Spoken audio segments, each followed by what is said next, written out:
नमस्कार, स्वास्थ्य सुविधा के कार्यक्रम में आपका स्वागत है। मैं हिमांशु। आज नब्ज के कार्यक्रम में हम आए हैं डॉक्टर सौरभ कुमार से मिलने।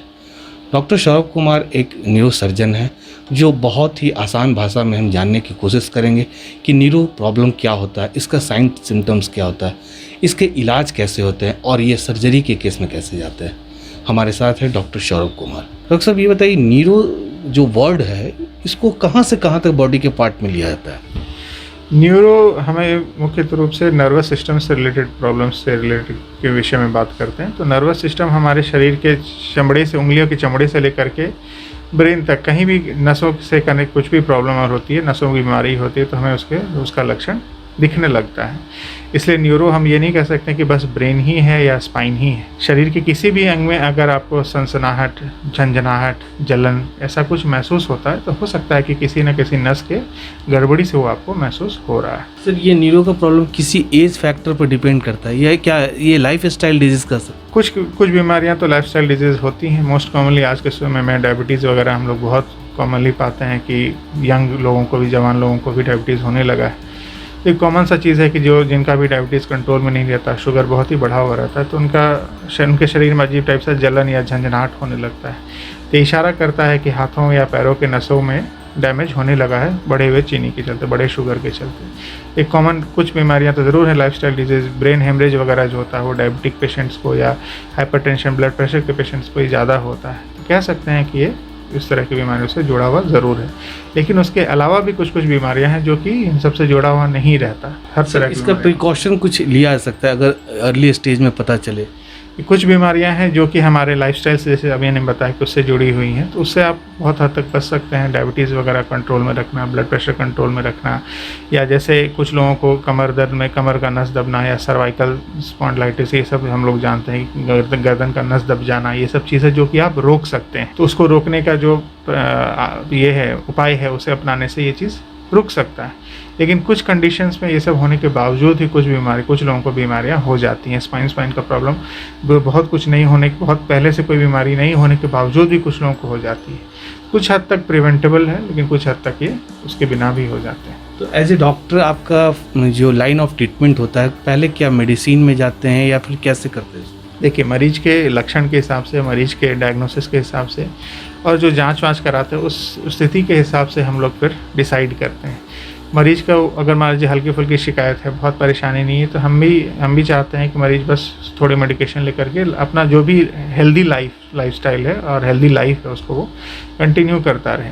लेकिन एक समय जब ऐसा आता है जब मरीज को लगने लगता है कि मेरी बीमारी मेरे डे टू डे एक्टिविटी को हैम्पर करने लगी है, मैं उससे परेशान इतना रहने लगा हूँ कि अब मेरा वर्क छूटने लगा है, मैं अपना घर का काम नहीं कर पा रही हूँ या कर पा रहा हूँ, तब कहीं ना कहीं उसकी बीमारी बढ़ता हुआ प्रतीत होता है। उस स्थिति में हमें कुछ अलग से जांच करानी पड़ जाती है, और अगर ऐसा कुछ बड़ा निकलता है तो फिर ऑपरेशन का भी सुविधा, मतलब हमें ऑपरेशन के लिए भी बताना पड़ता है कि इससे ऑपरेशन से ही आपको ज़्यादा फायदा। ये कौन से एज में ज़्यादा देखा जाता है सर? कि नॉर्मली जो हम लोग अभी बात कर रहे हैं ब्लड प्रेशर से रिलेटेड या डायबिटीज से रिलेटेड, वो तो ओल्ड एज में होता है, 40s-50s में लोगों को होता है, क्योंकि उस समय तक नसों में डैमेज काफ़ी हो जाता है।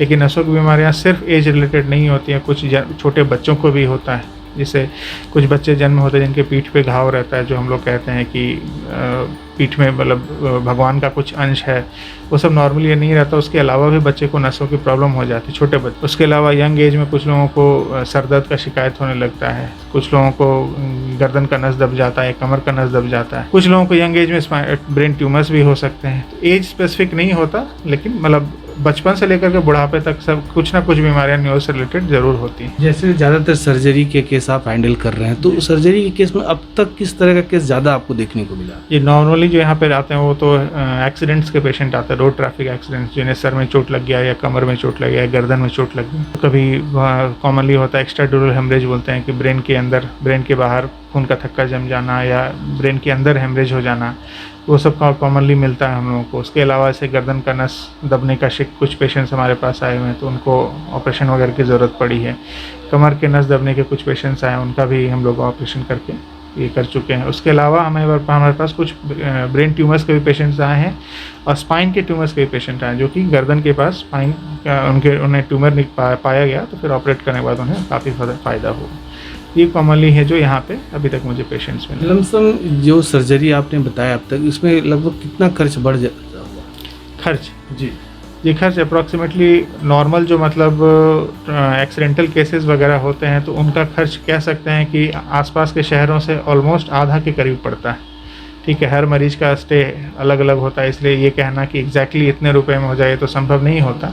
बट ये ज़रूर कहता हूँ कि जो भी हॉस्पिटल का चार्ज या जो सर्जरी का चार्ज होता है वो आसपास के बहुत सारे हॉस्पिटलों से ऑलमोस्ट 50% है यहाँ बोकारो में। मतलब कॉम्प्लिकेशन पर डिपेंड करता है कि किस जी, तरह। अगर मरीज अच्छे स्थिति में आ गया, जल्दी ऑपरेट हो गया तो 4 ही दिनों में छुट्टी हो जाती है। अब कोई लेट स्टेज में लाते हैं या चोट ही बहुत ज़्यादा रहती है तो 10 दिन भी रहना पड़ सकता है, इसलिए खर्च का फिक्स करना थोड़ा मुश्किल हो जाता है।